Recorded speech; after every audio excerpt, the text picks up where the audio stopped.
오늘 우리가 함께 볼 하나님의 말씀은 출애굽기 22장 28절로부터 31절까지입니다.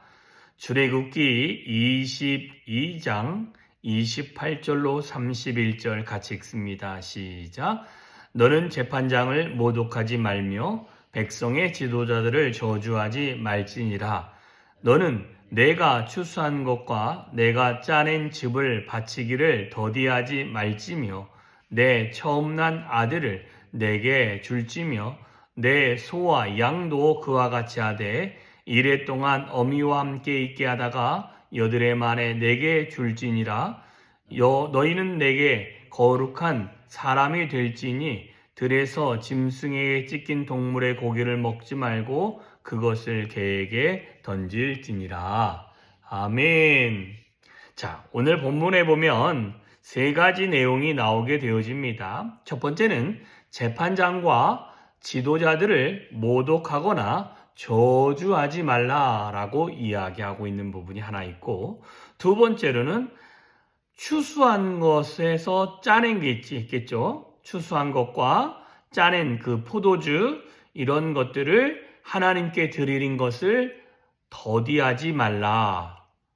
또한 처음 난 아들들은 하나님의 것이다 라고 하나님께 드리는 거죠. 이걸 번제로 드리란 건 아닙니다. 아들은 하나님의 것이다. 첫 번째 아들은 하나님의 것이다. 그래서 하나님께 드려짐이 되어지는 그런 의식과 같은 행위가 있죠. 이게 이제 그리고 난 다음에 소와 양도 그와 같이 한 7일 동안은 어미하고 있다가 8일 내는 하나님께 드리라 라고 이야기하고 있습니다. 자, 그리고 난 다음에 하나는 너희는 하나님 앞에서 거룩한 사람이 될지니 혹시라도 찢겨진 짐승의 고기가 있다면 그걸 먹지 말고 그것은 개에게 던져주고, 왜 그러냐면 그것이 무엇에 어떻게 찢겨져서 그 피가 흘린 건지 모르기 때문에 너희들은 그것들을 탐하지 말라라고 이야기를 하고 있습니다. 그래서 그걸 탐하지 않음으로 말미암아 저와 여러분이 몸을 거룩하고 또한 하나님이 기뻐하실 만한 것으로 구별하여 드려라 라고 말씀하고 있는 것입니다. 자, 크게 세 가지입니다. 이게 기본적인 도덕에 관련된 법이다라고 16절부터 이야기합니다.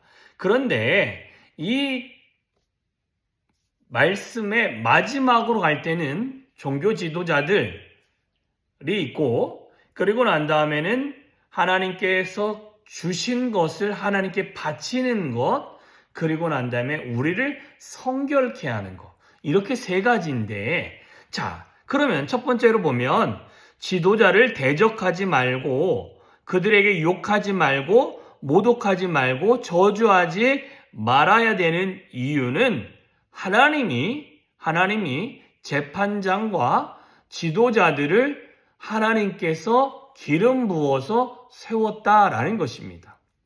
왜 그러냐면 출애굽한 이후에 10부장, 50부장, 100부장, 1000부장을 뽑을 때에 그냥 이 사람은 나하고 가까우니 10부장을 시켜주고 이 사람은 나랑 우리 친인척이니까 100부장을 시켜주고 그렇게 뽑지 아니했다라는 것입니다.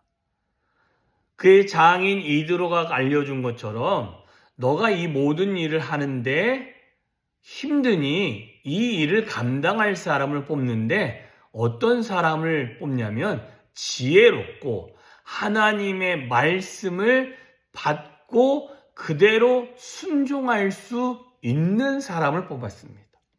그러니까 하나님이 사람을 뽑을 때는 그냥 저 사람 오래됐으니까 저 사람이 지도자가 되면 좋겠다 해서 뽑지 아니한다라는 것입니다. 교회 안의 직분자들도 지도자들도 여기서 말하는 것은 지도자가 목회자만 지도자입니까? 아니요. 여기에서 교회 안에 어느 위치에 장이 되어진다라는 것은 그만큼 귀한 사람을 하나님이 신중하게 고르셨다라는 것입니다. 그런데 사람은 감정적인 동물이라, 그죠? 사람은 감정이 있습니다. 내 기분이 상하고 내 감정이 좀 격하면, 그렇죠? 지도자를 욕할 수도 있고, 또한 모든 판결을 해주는 사람을 모독할 수도 있습니다. 아, 저 사람이 누구의 형편을 더 봐줬다라고 모독할 수 있는데, 그 자리에 세운 그분을 모독하는 것과 같다라는 생각을 가지시길 바랍니다. 그래서 우리는 그 자리에 세워준 하나님을 존중하듯이 그 사람도 존중해야 됩니다. 심지어 우리에게 가까이 있는 가족을 더 많이 존중해야 되는 이유가 있다면, 그들은 하나님께서 나의 자녀로, 나의 배우자로 하나님이 선택하셔서 우리에게 주신 존재이기 때문에 더 사랑하고 더 아끼고 더 말에 실수가 있지 않게끔 해야 된다는 것입니다. 우리가 돌이켜보면 어떻습니까? 가까울수록 말을, 행동을 함부로 할 때가 있지요. 아니요, 그렇지 않다라는 것입니다. 그 또한 하나님이 주신 사람이기 때문에 존중하고, 또한 더 하나님 앞에서 그들을 인정하면서 대우하고 대접하고 말하고 사랑을 나눌 수 있는 자가 되어야 될 줄 믿습니다. 두 번째로는 하나님께 드리는 것을 더디하지 말라. 이게 뭐냐면, 사람들이요, 먼저 하나님 것을 구별하지 아니하면 나중에 가다 보면 쓰다 남은 것이 하나님 것이 되어질 수도 있습니다. 재정이 되어졌던, 물건이 되어졌던, 먼저 하나님께 내가 먼저 구별하는 마음이 있어야 되고, 하나님을 먼저 인정하는 것이 있어야 된다라는 것입니다. 다 나눠놓고 나중에 이 정도로니까 하나님께 하니까 이거 좀 부족하네요. 그래도 제가 안 드리는 건 아니지 않습니까? 하는 마음이 아니라 우선적으로 누구를 인정하는 마음을 가져라? 하나님을 인정하는 마음을 가져야 된다라는 것입니다. 하나님이 그거 받으셔서 뭐 드십니까? 아니잖아요. 여러분, 양을 하나님께 드리면 그것들을 통해서 나눠 먹는 사람이 있는 것이죠. 나는 드렸지만 그것을 인하여 또 하나님의 백성이 먹고 사는 방법 중에 하나입니다. 하나님이 우리가 드려지는 모든 걸 받으신다면 여기에 남아있을 게 뭐가 있겠어요? 이 땅에 아무것도 없죠. 다 하나님께 올라갔겠죠. 아니라는 거예요. 뭘 이야기하냐면 하나님 먼저 생각하라는 거예요. 또 뿐만 아니라 너희는 내게 거룩한 사람이 될지니, 먼저 우리의 몸을 하나님 앞에서 거룩한 존재가 되어지니 먹을 것 하나도 욕심낼 것이 아니라 하나님이 정하신 것을 먼저 구별해서 먹고, 공짜로 얻어졌는데 저게 어디서 뭐가 어떻게 얻어진지 모르는 것을 먹어서 나 스스로를 더럽히는 행위를 하지 말라는 것입니다. 자, 이 세 가지를 제가 설명하다 보면 하나로 귀결되는 게 있습니다. 그게 뭐냐? 저와 여러분이 하나님이 선택한 사람, 하나님이 원래 받으시고자 하는 것이 있으니 먼저 저와 여러분이 누굴 먼저 생각해야 된다? 하나님을 먼저 생각해야 되고, 하나님이 세운 사람이면 하나님을 존중하듯이 하나님이 먼저 달라고 하셨으니 하나님을 먼저 기억하는 생각이, 하나님이 너는 거룩한 사람이 되어야 되니 몸과 생각과 행위를 함부로 할 것이 아니라 하나님의 마음에 합당하게 행동하고 삶을 살아야 된다라고 저와 여러분에게 말씀하고 계시는 것입니다. 자, 그러니 저와 여러분들이 마음속으로 또한 삶에서 하나님 중심으로 살아가시기를 주님의 이름으로 축원합니다. 하나님이 기뻐하시는 거죠. 하나님이 세웠다면 내 눈에는 약간 눈꼴 셔도 하나님이 그를 다루시겠지 하고 생각하십시오. 여러분, 사람이 내가 이 사람을 내가 가만두나 보다 해봤자 하나님이 다루시는 것보다 그렇게 크지 않습니다. 그런데 하나님이 제사장이든 지도자든 그 눈에 합당하지 아니하면 우리가 성경을 읽었듯이 하나님께서 그 사람을 정리하시는 모습들이 우리 안에 있지 않습니까?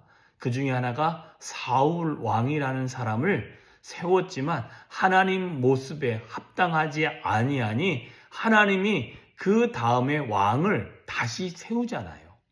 그러나 인간적인 방법으로 하지 않습니다. 하나님의 방법으로 하죠.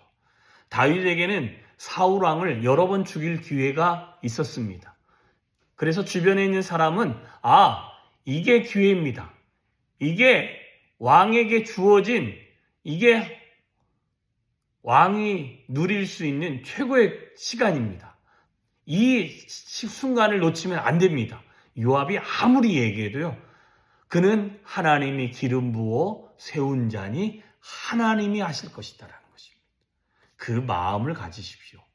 그리고 내 것을 먼저 하나님이 기뻐하시는 것을 구별하시고 또한 내 삶도 하나님이 기뻐하시는 것을 구별하셔 사십시오. 그러면요. 하나님이 그 삶에 채워지는 은혜가 있습니다. 재정에 문제가 생기시냐면 제가 11조 축복에 대해서 한번 설교했잖아요. 하나님을 먼저 인정하고 하나님께 심기 시작해 보십시오. 그러면요. 반드시 하나님은 갚으십니다. 이 뭔 소리냐? 하나님을 먼저 생각하고 살아가면 하나님은 우리의 삶을 붙들어 주십니다. 필요한 것을 공급하십니다. 또한 제사장과 지도자를 인정하는 삶을 살면 우리의 삶에도 하나님의 인정함이 있게 되어진다라는 것입니다. 우리가 이런 하나님의 은혜와 이런 하나님의 축복을 받으시기를 소망합니다. 오늘도 한 날 주 안에 살아갑니다. 내가 하나님을 영화롭게 하는 삶을 살기로 결정하시고 말과 행동과 삶의 방식이 그곳에 집중되게 되어졌을 때 하나님은 저와 여러분의 삶을 통하여 놀라운 기적과 같은 일들을 이루어 가실 줄 믿습니다. 그 기적과 같은 일들을 경험하시는 존귀한 하루 되어 주시기를 주님의 이름으로 축원합니다. 기도하겠습니다. 참 좋으신 하나님 감사합니다. 복된 하루를 우리에게 허락하셨습니다. 어제는 번개와 수많은 비로 인하여 정말 많은 지역에 어려움이 닥치게 되어졌습니다. 하나님, 이 또한 우리가 피해갈 수 없는 일이었는데 하나님, 이 모든 상황이 빨리 해결되어지는 은혜가 임하게 하여 주시옵소서. 뿐만 아니라 우리의 삶에도 하나님 수많은 어려움들이 닥쳐올지라도 우리의 생각과 우리의 입술과 우리의 삶의 방식이 하나님 우선으로 하나님을 기쁘시게 하는 것에 관심을 두고 매일매일 하나님을 영화롭게 하는 삶을 살 때에 위로부터 부어주시는 하늘아버지의 놀라운 은혜가 임하는 그 임함을 경험하는 매일매일이 되어질 수 있도록 하나님 붙들어 주시옵소서. 오늘도 우리를 붙들어 주시고 하나님의 은혜의 자리로 인도하여 주시기를 소망합니다. 예수님의 이름으로 기도하였사옵나이다. 아멘.